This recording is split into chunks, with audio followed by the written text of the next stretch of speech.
Vous êtes sur la télévision nationale et il est 13 heures. Bienvenue dans ce journal. Le Premier ministre a reçu hier en audience une délégation de la Troïka. C'est un groupe de partenaires venus échanger avec lui sur les priorités du gouvernement. Auparavant, Oumar Tatamli avait échangé avec une délégation de la Banque islamique de développement sur le projet d'achèvement des travaux de l'aéroport international Bamako-Sénou. Le compte-rendu des audiences, c'est avec Brahma Traoré.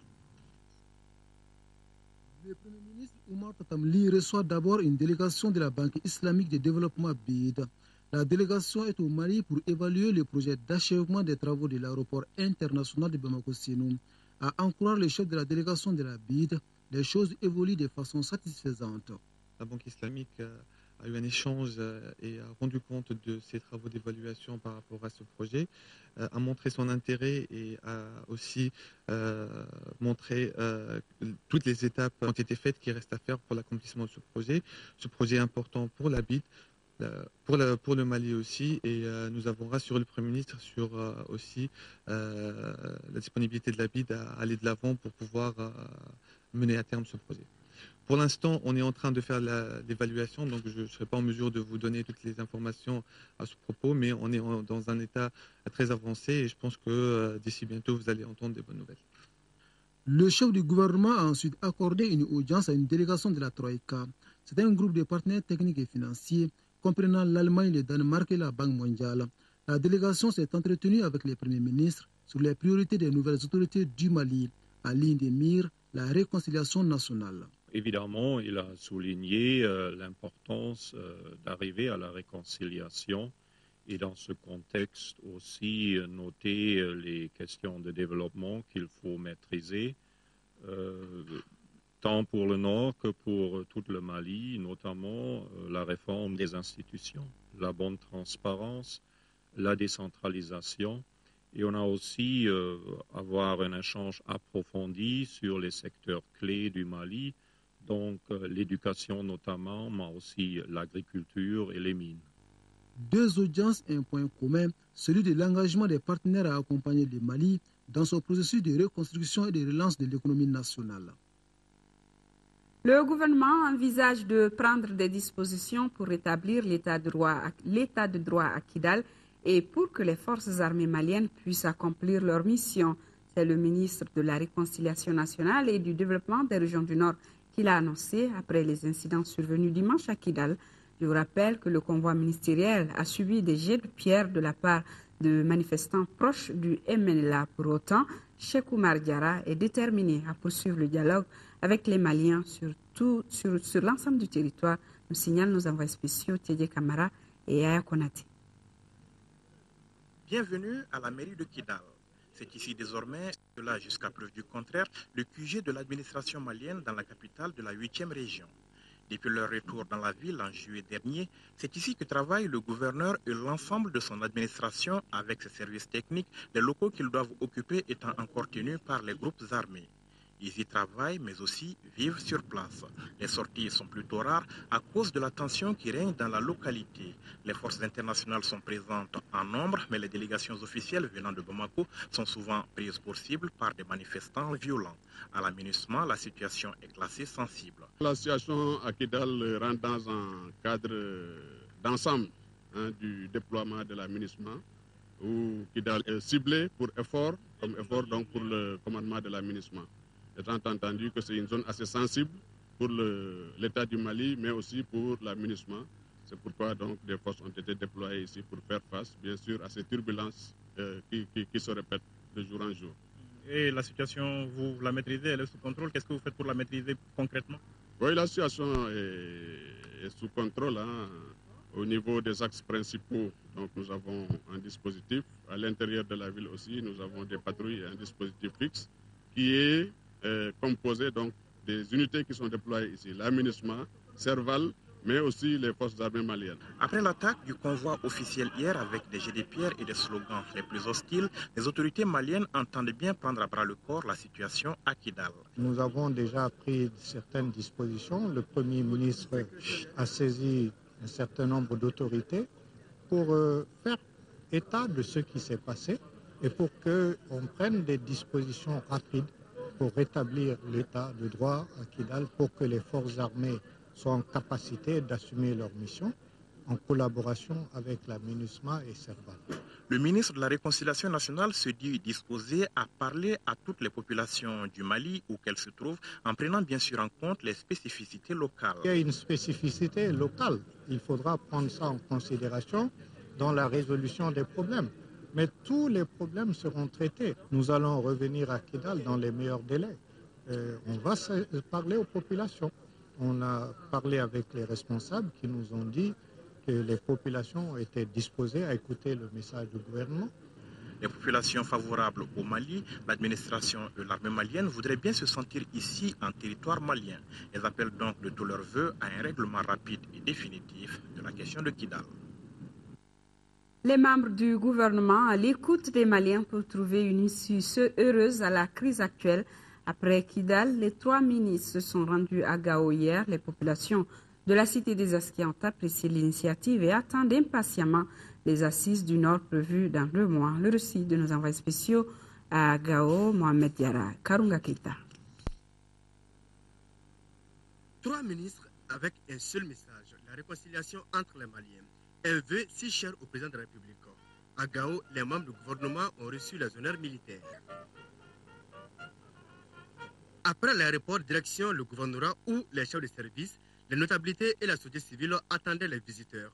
Et c'est le ministre Moussa Sango Coulibaly qui plante le décor en rappelant l'esprit de la signature de l'accord préliminaire de Ouagadougou et quelques insuffisances constatées dans l'exécution de certaines dispositions. Allusion au cantonnement des groupes armés. Une occasion toute trouvée pour l'assistance de parler de l'incident survenu dimanche à Kidal. Tous les enseignements seront tirés pour que ce acte ne se répète plus, rassurent les ministres. Nous avons vu sur le terrain qu'il y a un manque de coordination entre les forces présentes sur le terrain. Nous avons vu qu'il y a de nombreuses insuffisances. Toutes ces questions seront évoquées lors du comité technique de suivi qui va être organisé le 18 septembre et au cours duquel nous allons évoquer l'ensemble de ces questions pour lever les ambiguïtés, pour aller clairement vers une réaffirmation de la présence de l'État malien dans tous ses démembrements, forces armées, administration publique. Le gouvernorat de Kidal continue d'être occupé par des groupes armés. L'ORTM continue d'être occupé par des groupes armés. La circulation dans Kidal est difficile. Pendant 2 heures, les uns et les autres se sont tenus le langage de la vérité sur la question de la réconciliation. Les règlements du Nord, il faut que ça se fasse en passant d'abord par la justice. Quand je dis justice, mettre les gens dans leurs droits. Ceux-là qui ont fait des flagellations, des viols, qu'ils soient arrêtés et punis. C'est ça que j'appelle justice.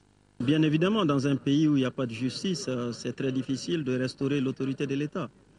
Et quand vous regardez l'architecture gouvernementale, vous comprenez qu'on a donné une place importante au ministère de la Justice. Ça exprime un peu la volonté du gouvernement actuel. Toutes ces questions seront débattues dans 2 mois au cours des assises du Nord. Et certains ne manquent pas d'idées pour faciliter la tâche du gouvernement. On aurait aimé que ce soit d'abord des rencontres intercommunautaires. Parce que de la communauté Songhai, il y a des choses qui ne vont pas entre les citoyens. Et ensuite, les rencontres extra-communautaires. Les Songhai avec d'autres communautés. Parce que là aussi, ça ne va pas entre les différentes communautés. Mais assises de façon générale et globale comme ça, alors, bon, c'est eux qui ont décidé. Nous serons les acteurs. Nos attentes, c'est que toute la vérité soit dite. La nouvelle équipe gouvernementale entend donc éviter les erreurs qui ont plongé le Mali dans le chaos.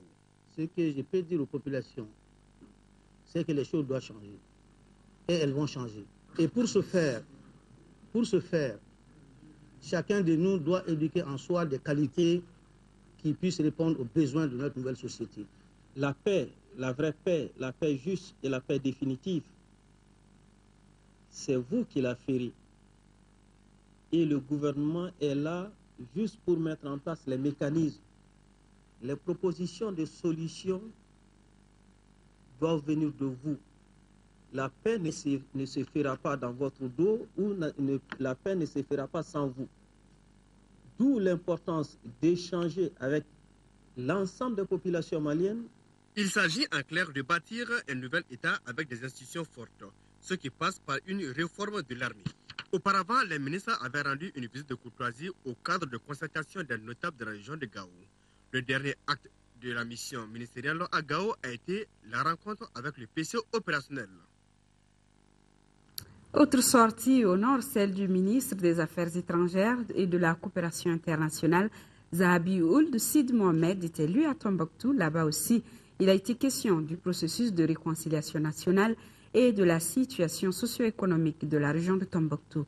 Envoyé spéciaux à Hussein Touré, Abdoulaye Diarra. Devant les notabilités, les responsables administratifs et politiques, ainsi que la société civile de Tombouctou, le ministre Zahabi Ould Sidi Mohamed a fait un exposé sur les préparatifs du processus de réconciliation nationale, une étape cruciale dans le cadre de la normalisation. Le gouvernement a élaboré, sous la conduite du Premier ministre, une stratégie de sortie de crise pour le Nord, qui se résume en 4 étapes. Premièrement, l'organisation des États généraux sur la décentralisation. La deuxième étape, c'est l'organisation des assises nationales sur le Nord. Dans 45 jours, le ministre chargé de la question du Nord, c'est lui qui a fixé ce timing. En même temps, il y aura l'organisation des concertations régionales sur la réconciliation. Et celles-ci doivent démarrer, selon le ministre Diarra, dans 15 jours. Enfin, la 4e étape, c'est l'ouverture des négociations avec les groupes armés.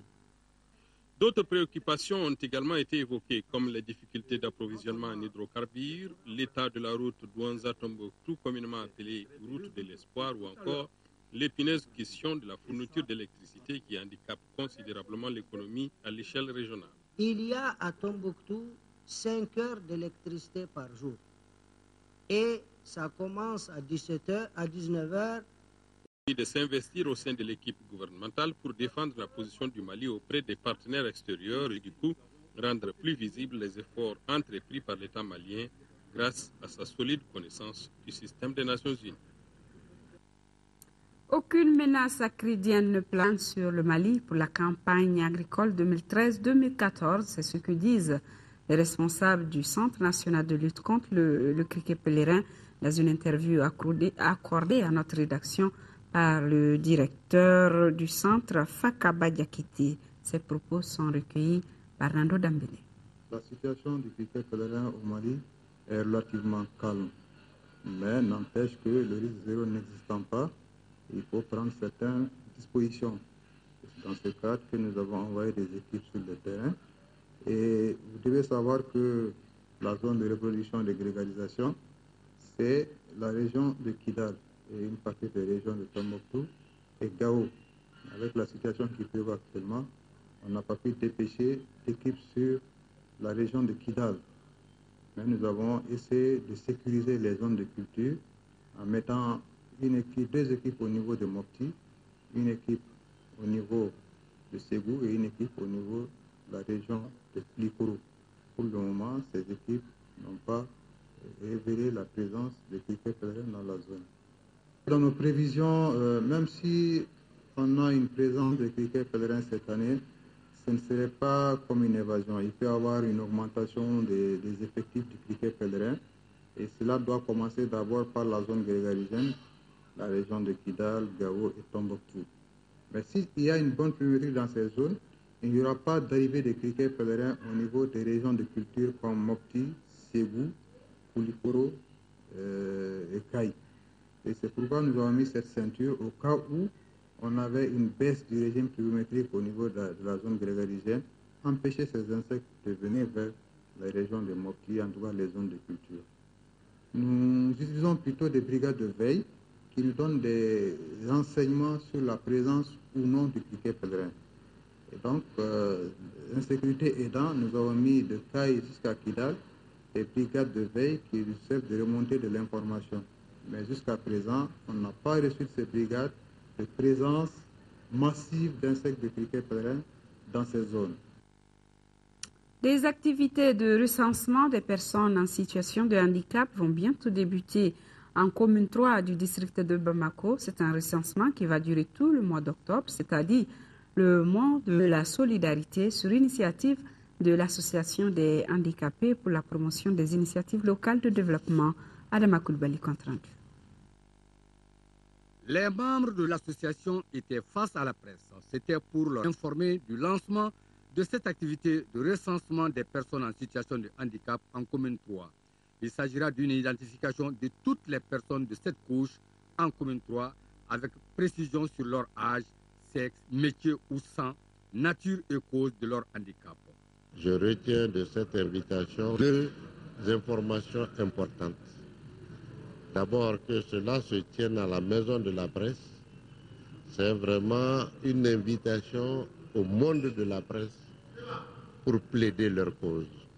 La deuxième, c'est moi en tant que gestionnaire local, une interpellation pour intégrer en tout cas les handicapés dans toute ma politique de développement. C'est un projet qui va permettre de faciliter la prise en charge des personnes handicapées par les services du développement social qui reçoivent des aides au nom des associations qui représentent les personnes handicapées. Le Parti écologiste du Mali, en collaboration avec la mairie de Tienfala, vient d'organiser une journée verte dans les villages de Foura et Diogo. Objectif, participer et amener les populations à jouer pleinement leur rôle dans la protection de l'environnement. Le compte rendu de Ousmane Koïta. Cette journée verte de Foura est une seconde effectuée après celle de Diogo dans la commune rurale de Tienfala. Elle est une initiative du Parti écologiste du Mali. Notre présence à Foura se justifie aussi par le fait que nous avons des élus communaux. Nous avons la mairie de Tienfala, qui est à 100% Parti écologiste du Mali.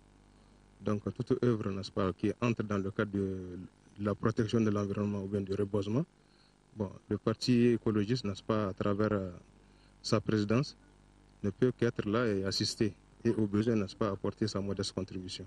Le choix de ces deux villages, Foura et Diogo, n'est pas fortuit, car depuis fort longtemps, les populations de ces localités, en collaboration avec les autorités communales, ont interdit la destruction de la forêt. En guise de récompense de cette action, la commune de Tienfala et son partenaire, le Parti écologiste, ont initié cette journée. Une activité qui a permis aux villages de Diogo et Foura de planter plus de 300 pieds d'arbres fruitiers.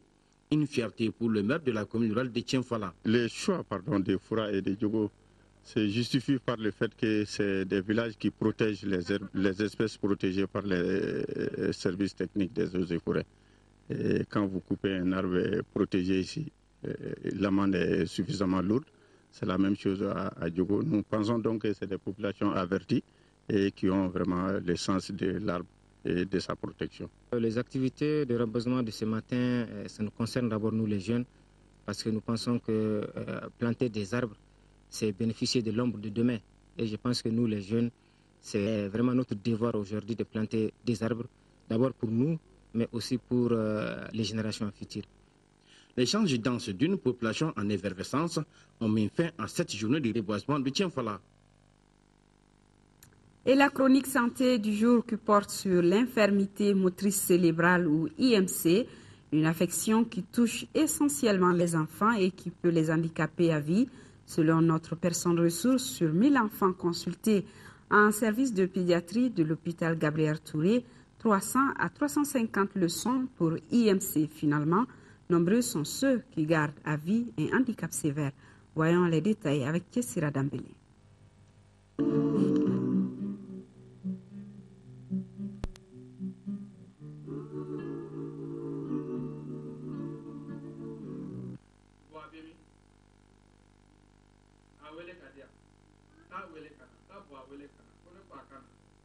Geste mal coordonné d'un enfant en service de pédiatrie de l'hôpital Gabriel Touré, signe d'une infirmité motrice cérébrale, une affection qui touche dans le monde entre 40 et 60 millions d'enfants. À l'hôpital Gabriel Touré de Bamako, 300 à 350 enfants sur 1000 consultés en pédiatrie le sont pour ce handicap et une forte proportion d'entre eux garderont un handicap sévère, principale manifestation de l'IMC. L'enfant à 3 mois, 5 mois, 6 mois n'arrive pas à tenir la tête. Pour ce qui est de la position assise, il ne peut pas s'asseoir. Arrivé à l'âge de marcher à 4 pattes, il ne peut pas marcher à 4 pattes. Arrivé à l'âge de la marche autonome, il ne peut pas les accueillir. Il fait tout en retard en somme. Toutes ces acquisitions sont en retard chez ces enfants-là. En dehors de la motricité, ces enfants vont avoir de grosses difficultés par rapport à la vision. Souvent, c'est les yeux qui dévient. Donc, ils ont des problèmes, des difficultés visuelles, même des difficultés à pouvoir identifier les lettres. Ils ont également des difficultés d'élocution. De grosses difficultés d'élocution, ce sont des enfants qui vont parler très en retard et quand ils parlent, c'est vraiment difficile à comprendre. Les statistiques disent également que 20% des cas d'IMC sont liés aux difficultés de l'accouchement. Mais la gamme de causes est plus large, infection avant, pendant, après la naissance et la liste n'est pas close. À l'origine de ça, une infection de la maman, une infection génitale qu'on appelle choria amniotite qui peut monter pour être simple et toucher l'enfant. Donc on les appelle nous des embryos fœtopathiques. Et par rapport à ça, je crois il y a la syphilis qui est possible, il y a la rubéole congénitale, la cytomégalo, toutes les infections avant la naissance qui peuvent survenir chez la mère peuvent être à l'origine d'une infection du système nerveux central et entraîner des lésions et être à l'origine de ce problème. En dehors de ça, il y a des pathologies de la maman elle-même, de la maman, les maladies de la mère comme le diabète, et qui sont des facteurs favorisants, mais pas des étiologies. L'absence de cris chez l'enfant qui naît est un des signes qui doivent alerter les parents dès la maternité. Les spécialistes nous disent que le plus grand problème au Mali, c'est la souffrance fœtale. Éviter à son enfant ce type de handicap demande une vigilance sur toute la ligne, à commencer par la surveillance des grossesses. Donc, une des mesures de prévention, c'est la surveillance de nos grossesses pour détecter les grossesses à risque et pour éviter justement qu'il y ait ces problèmes-là à un moment quelconque. D'autres mesures nous sont conseillées pour faire face aux problèmes d'hygiène de tous les jours. Il faut, par rapport à la méningite, vacciner. Par rapport au palis, assurer la prévention du paludisme et lutter contre les maladies diarrhéiques qui peuvent être source de déshydratation. Des mesures simples qui sont accessibles et qui permettent d'éviter une telle catastrophe, parce que réellement c'est une catastrophe. La prise en charge de l'infirmité motrice cérébrale commence par son diagnostic en pédiatrie, mais elle est surtout multidisciplinaire, impliquant neuropédiatres, kinésithérapeutes, orthopédistes, psychomotriciens, neurochirurgiens. Ici, dans de nombreux cas, on arrive à aider l'enfant à se scolariser, mais les grands défis restent nombreux au Mali. Par exemple, l'adaptation des textes et des structures d'accueil pour ce type de handicap.